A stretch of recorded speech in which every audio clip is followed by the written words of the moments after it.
everyone, it is Ryan Seacrest here. Ready to heat up your summer vacation? Get ready, things are about to get sizzling at Chumba Casino. Your summer getting a whole lot hotter with a special daily login bonus waiting just for you. So sign up now for Reels of Fun and Reels of Prizes right here at Chumba Casino with yours truly. Join me at ChumbaCasino.com and dive into a summer of social casino fun. Sponsored by Chumba Casino. No purchase necessary. VGW Group. Void where prohibited by law. 18 plus. Terms and conditions apply. Say, kids, what time is it? It's kind of like watching TV, but, in your car. 104.7 The K. Mike the Intern, Jay Stevens in the studio. Dark Side of the Stream, episode 191. Back this week. Almost to 200, man. Know, right? Holy cow. How the hell have we done this 200 times? We've watched so much crap. A few good ones. Pretty good, some, but I think the crap outweighs the good, in my opinion. Either way, this week was Jay's pick. It was a good one. It was not a crappy documentary. I think we both can agree on that. It is called How Music Got Free, and it talks a story about how in the mid to late 90s, during the CD boom, a small town was basically responsible for all of us getting albums when we shouldn't have. You guys know you were downloading music for free, pirates. Let's talk about thieves. That. Let's talk about that perspective first. In the mid to late 90s, I was one of the lucky ones that actually got myself a burnable CD. So I would say probably 97, 98. That was, man, remember when you got that first? You could actually burn your own CD. I never bought a new album. I never bought a new CD again forever. I mean, anyone that got a new one, come to my house. Can I rip that? And then rip it? So in a sense, that was one way. Well, I was happy to put my own music. I'd record music and put it on a CD. Dude, that might be a demo. Dude. Yeah. When we could upload them to MySpace and all that stuff, there was just like completely, you were like, oh my God, as a musician, that was pretty cool. As a consumer, LimeWire and Napster definitely changed everything for me, because as obsessed as I am about music, even as far back as to this point in the mid 90s, I'd hear songs on commercials and be like, oh my God, what's that? That would lead me to find out the artist. And then you don't want to go to a record store or Borders or whatever and buy a CD for $25, $30 based off of 30 seconds of a song that you may or might not like. So what do? You rip it. Allegedly. We don't want to say that Mike the Intern stole the music off the internet. Seems how he deals with record labels every week. Well, that's the thing. I think in essence, artists obviously aren't getting a fair shake when it comes to streaming services, but at least it's something. Music isn't free, especially. I mean, it kind of is and it isn't. It is in the sense of a radio like we work in, because it's you don't a very have to pay interesting attention to it, scene, but you don't get any choice in that. Same thing with kind of Pandora, but Spotify, if you pay a month, you get to listen to access so much music. It's like there is no way you're going to get to the end of that ever, because there's new stuff being released all the time. Well, stuff that we are still finding out from eras that we play all the time. I mean, it changed. You'd have to buy the cassette or buy the album, and all of a sudden you could get free music. And the part of the documentary that was crazy was when the record label execs were in a meeting and somebody came in there with a computer and was like, look at this. And all their artists were free. But changed the game, man. But they, honestly, and this was driven home, is even though the labels are upset about that, they were screwing the artist anyway. They were already screwing the artist to begin with. The one that some of the artists were like, the biggest hit was the labels took the biggest hit. The suits. And how they did that, my friend, is something they're actually doing again right now as we speak. And we'll talk more about that, how music got free, Dark Side of the Stream on 104.7 The K. Mike the Intern, Jay Stevens back in the studio, Dark Side of the Stream, episode 191, how music got free. So Jay mentioned at one point a guy comes in with a computer and shows him, brings up LimeWire, like, look at all these records they can get for free. Well, before that, it was very interesting because it all makes perfect sense now to me. Especially, I think I kind of knew this, I had the feeling about this, but after seeing it, it definitely hit home. Okay, so in the mid to late 70s, music flatlines, music purchasing level flatlines. You have all these great artists and stuff, but it's not increasing. Why? Well, because at a certain point, you can't get, people already have these records, right? Or there is only a certain amount of people in public that are buying new albums, or so eventually that's just going to flatline until they come out with a new awesome technology, crystal clear digital CD. So now everyone that had massive record collections are giving those away for free. That's where I come in and go get them really cheap at the thrift stores and all those nice stuff. That's where I started collecting when everyone started getting them away. And then they rebuy all those albums they have now on digital. And the record labels are swimming in cash.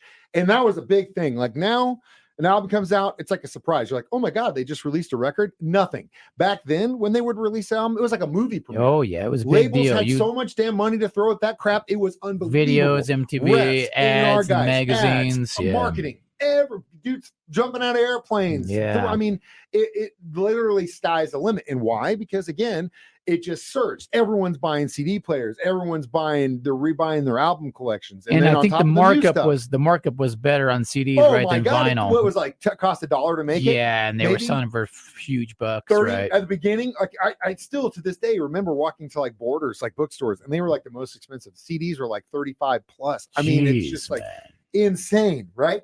Well, guess what, guys? They're doing it to you again. Mm-hmm. All of you that sold your record collections that are getting back into vinyl, you're rebuying those albums. I noticed albums are expensive. I don't buy them, but I did. My kid was looking, and I was like, "Oh my gosh, I can't believe these old albums they're new. They're expensive." There's a case to be made for the audiophile. For example, there are represses of albums that might not have sounded good when they came out. They've repressed them using the original masters. Sometimes that works out and it sounds better. But again, they're doing it all over again. It's essentially, but it's crazy to me because now vinyl records is the most physical sold media over CDs. Right, which is so crazy, now everyone's right? rebuying their stuff. And you got all these kids that never bought CDs in their life that they're starting record collections. Yep. So there's a lot of money to be made. Unfortunately for the labels, a lot of scams. There were two dudes that basically just two guys that ran this whole thing. Which Amazing. Blows my mind. Amazing that it was some teenage kids, really, basically. That's the thing. Behind and we'll all get this. to this in the meat of this documentary next. 104.7 The Cave. 104.7 The Cave. Mike the Intern, Jay Stevens back in the studio. Dark Side of the Stream, episode 191, How Music Got Free. So we talked about, or at least I did, my own personal pirating experience, why the labels were so pissed off about it. And really, I just, as a kid again, when you would find albums that just got released or hadn't been released at all yet, you had to think like, well, is there someone like individually in each one of these camps, like someone working with this artist that's like, oh yeah, that gets passed around. Maybe it's a DJ that got, access to it earlier and uploads it. No, man, for the most part, two individuals. Yeah. Teenagers, basically young kids who kind of get with the computer. What a scam. What a great hustle these guys figured out, man. They had a guy that worked at the CD printing plant. Maybe, and that community, that one little spot would go around the world and everybody got free music from that one dude. It's crazy. For one, they used that place to build the CD manufacturing plant. Secondly, pretty much everyone in that community either wanted to work or worked there. But again, it came down to just one guy. And I remember too, they came down hard. Like for a while, the thought was like you could go to serious prison time if you got caught pirating music. I never got popped when I was living with my parents. The only time I ever got popped was years later. I'm gonna sound like the biggest nerd in the world. Uh-oh. Whenever they were airing the final season of Battlestar Galactica on Sci-Fi, I had to go camping with a bunch of friends for some kind of thing, and I was gonna miss the last episode. Here we go. So you teased me for Backstreet Boys. Dude, Battlestar Galactica is arguably one of the greatest sci-fi dramas of all time. The nerd is strong with this one. Let me ask you, have you watched it? I've seen some. Yeah, when I was watched a kid. The entire episode, not the 70s Battlestar Galactica. I'm talking about the redo in the early 2000s. No, I'm talking about the 70s. No, that's not what I'm talking about, dude. I'm talking about the one they redid in the early 2000s. Watch it. I have listened to the Backstreet Boys and it's trash. Until you've watched the most recent Battlestar Galactica, you have no foot to stand on. That's the sweeper for this one right here. And when he's calling us out, call him between the hours of 3 and 7, 417-863-7104, and give this man all your hate. Either way, I got popped because I was downloading it when I got back from camping. All my internet was shut down. What happened? Everything was shut down. I was like, I tried to get online. I was like, what the hell's going on? And then I saw an email. It basically said, is so like from your service provider or from? Yeah, it was through. I want to say if it was Mediacom or AT&T. I can't remember off the top of my head, but it's basically like you got popped from this company for doing this. All you have to do is print this out, sign it, and then send it back, and then we'll turn you back on. That's it. That's all I had to do. Wow. So I mean, obviously, I never got caught later, but yeah, that's the one Wow. time I got in trouble for downloading something illegal, and it was a TV show, not music. Either way, you obviously haven't got popped. No, I would grab songs and stuff like that, and I remember. I mean, the biggest one that I remember doing was that new Spider-Man movie had come out, and I was trying to download that, but I know it was taking like days and days. I don't think I ever really got it. The one that had the Twin Towers, the controversial scene, I'm deleted surprised scene. you being the guy that you are, Yeah. in the freaking hustle and the scams, that you weren't Yeah. in some sort of bootleg movie turnaround. Oh, deal where I it was like in. I was selling in. that copy of Spider-Man down on Hollywood Boulevard. I was for $5 a pop. I was doing some bootlegging of karaoke songs because a buddy had discs of like he purchased That all you would the. have to You buy. used to have to the carry service. around Yeah. a Oh, yeah. booklet of Yeah. when you ran karaoke. Yeah. When the CD ripper came, I go, I could just rip all these. It was a CDR plus or whatever, so Yeah, you could yeah, also yeah. have the visuals. Yeah. So I bootlegged his entire karaoke catalog, so that I'd have my own. And then he basically. had a gig for a long time Yeah. after that. Did one. have a, Hey, that made it release a lot better than Yeah. selling bootleg copies of movies on the streets. Either way, we'll Yes. come back with our reviews of this documentary next. Dark Side of the Stream on 104.7 The K. Mike the Intern, Jay Stevens, back in the studio one more time. It is Dark Side of the Stream, episode 191. How music got free.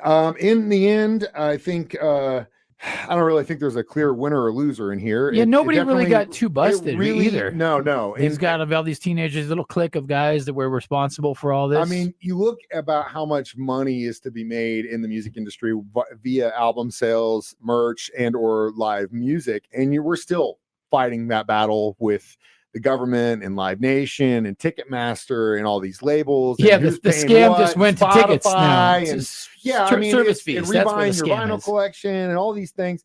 At the end of the day, you got your money. You speak with your money, and that's the big. And we all decide what's worth it to us and what's not worth it to us. I will pay that Spotify subscription forever because I have to listen to music 24/7. And when I find out about a band or a group that I've never heard of before or someone that's new, I want to always listen to it. Again, I just want to have an idea. I don't buy off the cover. I buy with what I hear.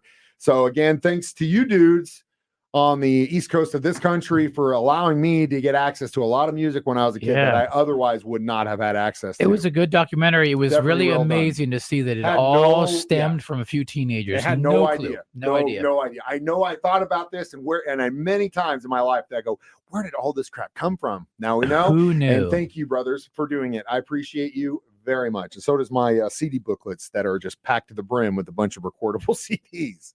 As we do, how many recordable CDs would you give this documentary? I'll give it a good 4. Yeah, I It's would great. agree. Great story. Solid 4. It's nice. It was a very good documentary. It seemed pretty concise. It was only 2 episodes, right? Yeah. It was nice. It wasn't drawn out. And they had a really good, a lot of industry people, producers, musicians, record A&R guys, obviously the people that worked at the plant too. But they actually got some access Talk to to some the of these actual guys. teenagers that did it. You could tell we're still a little burnt about Yeah, some of those wild. guys. Eminem's in there talking about it, you know? Iovine was still pretty pissed about Yeah. it. Yeah, Hey, Jimmy man, Iovine, Jimmy, yeah. you stole stuff too. So, you Yeah. know, stop dragging my heart around, bud. Yeah. Shouldn't have stole that song from Tom Petty. It's karma, my friend. Either way, next week, it's my pick. It's a very short documentary about the Brat Pack. It's called Brats on Hulu, and it should be short, but it should be pretty The Brat nice. Pack. Yeah, you remember that. Yep, I do. And those kids. The Pretty Boys. Yeah, the Pretty Boys. Well, they're, Judd, he was the tough dude. He was the J of the group. You know what I mean? I love it. Yeah. Either way, we'll discuss that next week. As always, you can watch these live, Facebook or YouTube at 9 a.m. on Thursday. Listen to them for free as a podcast on our 104.7 The Cave app, or during my show at 9 a.m. or Jay's show at 6 p.m. Again, I'm Mike the Intern. That's Jay Stevens. We watch movies Documentaries, so you don't have to. to. It's Dark Side of the Stream on 104.7 The Cave. It is Ryan here, and I have a question for you. What do you do when you win? Like, are you a fist pumper, a woohooer, a hand clapper, a high fiver? If you want to hone in on those winning moves, check out Chumba Casino. Choose from hundreds of social casino style games for your chance to redeem serious cash prizes. There are new game releases weekly, plus free daily bonuses. So don't wait. Start having the most fun ever at ChumbaCasino.com. Sponsored by Chumba Casino. No purchase necessary. VGW Group. Void where prohibited by law. 18 plus. Terms and conditions apply.